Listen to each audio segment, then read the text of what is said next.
જ્યારે પણ તમે લોન લેવા જાઓ છો ત્યારે ફિક્સ્ડ ઇન્ટરેસ્ટ રેટ હોય છે અને એક ફ્લોટિંગ ઇન્ટરેસ્ટ રેટ હોય છે. બંનેમાં શું તફાવત છે પ્લસ તમારા માટે શું ફાયદાકારક છે એની આજે વાત કરીએ. પહેલાં તો વાત કરીએ ફિક્સ્ડ ઇન્ટરેસ્ટ રેટની.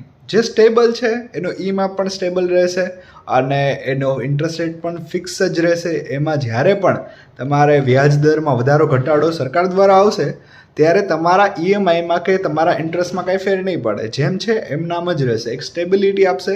પણ જ્યારે પણ ઇન્ટરેસ્ટ રેટ ઘટશે ત્યારે પણ તમને વ્યાજમાં ઘટાડો નહીં મળે, જેમ છે એમ જ ઈએમઆઈ તમારો રહેવાનો છે. પ્લસ સામે ફ્લોટિંગ ઇન્ટરેસ્ટ રેટમાં કઈ રીતે હોય, જે ઇન્ટરેસ્ટ રેટ હોય એ 6 મહિને વર્ષે ચેન્જ થતો રહેતો હોય છે. જ્યારે પણ સરકાર રેપો રેટ ઘટાડે વધારે તો એ હિસાબે 20 પૈસા 30 પૈસા ઇન્ટરેસ્ટ રેટ જે છે એ વધઘટ થાય, ઈએમઆઈ પણ એની સામે તમારો વધઘટ થાય છે. તો એ પણ ધ્યાનમાં રાખવા જેવી વસ્તુ છે.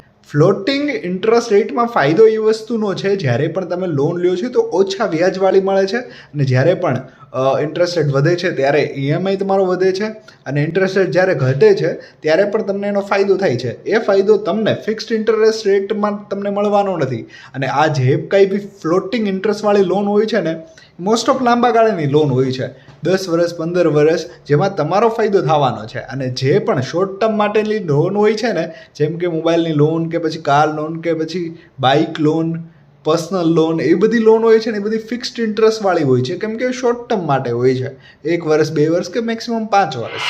તો તમારા માટે આ શું કામનો વિડીયો લાગ્યો તો લાઈક કરજો અને તમને ગમ્યું હોય તો શેર કરજો.